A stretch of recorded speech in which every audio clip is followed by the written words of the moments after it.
برکت کے کیا معنی ہیں علامہ صاحب؟ بسم اللہ الرحمن الرحیم الحمدللہ رب العالمین والصلاة والسلام علی سید الانبیاء والمرسلین اما بعد فاعوذ باللہ من الشیطان اللعین الرجیم بسم اللہ الرحمن الرحیم۔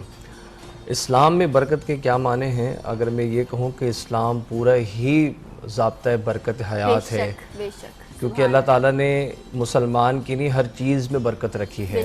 اس کا کلمہ بھی برکت ہے، اس کا قرآن بھی برکت ہے، اس کا کعبہ بھی برکت ہے، اس کا طواف بھی برکت ہے، اس کا روزہ بھی برکت ہے، اس کا کھانا بھی برکت ہے، اس کا کھلانا بھی برکت ہے، یعنی اس کے ہر عمل کے اندر اللہ نے برکت رکھی ہے۔ اچھا، برکت کا تعلق ہے روحانیت سے۔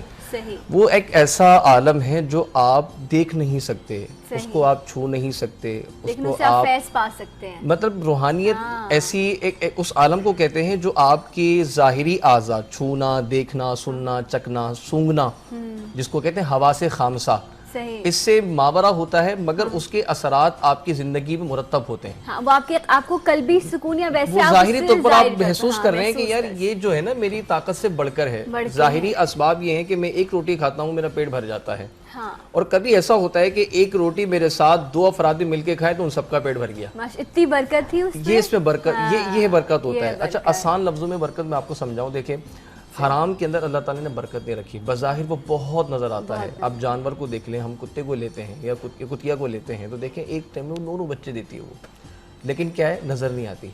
اس کے علاوہ اگر آپ جب ایام قربانی آتی ہے تو اس کے علاوہ جو حلال جانور ہے وہ دیکھیں، جب حلال جانور، کیونکہ اس میں جو اس کی نسل کا جو سلسلہ ہوتا ہے وہ سال میں 1 یا 2 بچے، لیکن جب حلال جانوروں کی قربانی کا سلسلہ ہوتا ہے، دیکھیں اللہ تعالیٰ اس وقت کتنے جانوروں کو رکھ دیتا ہے۔ ہو جاتی ہے، یہ سمجھے کہ یہ حلال اور یہ حرام کا تعلق ہے، یہ برکت ہے۔